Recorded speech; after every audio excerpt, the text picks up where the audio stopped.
प्रियजन हो, कसे आहात? तुम्हाला इथे एक सुंदर जागा दिसते का? ही एक समुद्र किनाऱ्यावरील गाव आहे ज्याचे नाव मनपाड आहे. माझ्या मागे एक उंच मनोरा आहे आणि एक मोठं कॅथोलिक चर्च देखील आहे. इथली सर्वात आश्चर्यकारक गोष्ट म्हणजे इथे सकाळी अगदी 4:30 वाजता उपासना सेवा घेतली जाते. 4:30 वाजताही लोक चर्चमध्ये एकत्र येतात. दुसरी सेवा सकाळी 6:30 वाजता घेतली जाते.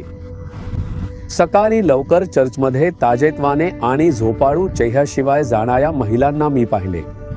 ते इतक्या लवकर चर्चमध्ये जातात आणि प्रभूची स्तुती करतात. आपल्या स्वतःच्या भक्तीचा विचार करा. जरा विचार करा की आपण पहाटे उठून देवाचा शोध घेतो का? पण या गावात ते पहाटेच देवाचा शोध घेतात. आजही मी तुम्हाला बायबलमधील एका वचनाची आठवण करून देऊ इच्छितो. 2 इतिहास अध्याय 15 वचन 2.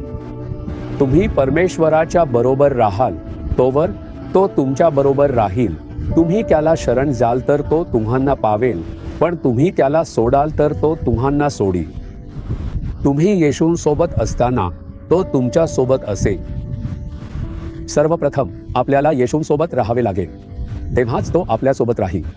आपण आपल्या मनाप्रमाणे जगलो आणि वागलो तर तो आपल्यासोबत राहू शकत नाही. विचार करा आणि पहा. म्हणून सर्वप्रथम आपल्याला स्वतःला येशूंसोबत राहण्यासाठी समर्पित करायला हवे. येशू, मला तुझ्यासोबत चालायचं आहे, मला तुझ्यासोबत राहायचं आहे. जर हीच तुमची इच्छा असेल तर तुम्ही स्वतःला पापापासून दूर ठेवून पवित्र जीवन जगण्यासाठी समर्पित केले पाहिजे. म्हणून जर आपल्याला प्रभूसोबत राहायचं असेल तर आपल्याला पवित्र जीवन जगण्याचा संकल्प करावा लागेल. नाही, मी माझ्या मनाप्रमाणे जगणार, मी दारू पिऊन मजा करणार, पण तू मात्र माझ्यासोबत असलाच पाहिजेस. कारण तू पाप्यांवर प्रेम करतोस, बरोबर ना? खरं आहे की तो पाप्यांवर प्रेम करतो, पण तो त्यांच्यात वास करू शकत नाही.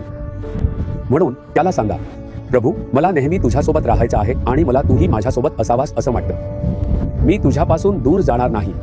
तुम्ही अशा प्रकारे त्याच्याकडे समर्पित झालात तर तो तुमच्यासोबत राहील आणि तुम्हाला कधीच सोडणार नाही. तुम्ही त्याला सोडलं तर तोही तुम्हाला सोडेल. तुम्ही त्याचा शोध घेतलात तर तो तुम्हाला सापडेल. त्याने म्हटलं आहे, जे लोक सकाळी लवकर माझा शोध घेतात त्यांना मी सापडतो. प्रभूचा शोध सकाळी लवकर घ्या. प्रभू, मी तुझं दर्शन शोधतोय, कृपया माझ्याशी बोल, माझ्यासोबत राहा आणि मला मार्गदर्शन कर. त्याचा शोध घ्या आणि पहा.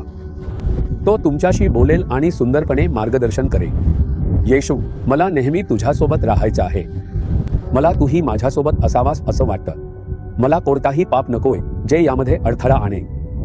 पापापासून दूर पडण्यासाठी आणि तुझ्यासोबत राहण्यासाठी मी स्वतःला समर्पित करतो. कृपया माझ्यापासून दूर जाऊ नकोस. मला तुझं दर्शन घ्यायचं आहे, कृपया माझ्याशी बोल. मी पूर्ण मनाने तुझा शोध घेतोय. मी येशू ख्रिस्ताच्या नावाने प्रार्थना करतो. आमेन, आमेन. जीसस रिडीम्ड मराठी ह्या YouTube चॅनेलला सबस्क्राईब करा. सबस्क्राईब बटनावर क्लिक करा आणि बेल चिन्हावरही क्लिक करा. दररोजच्या नवीन कार्यक्रमांची माहिती मिळवा.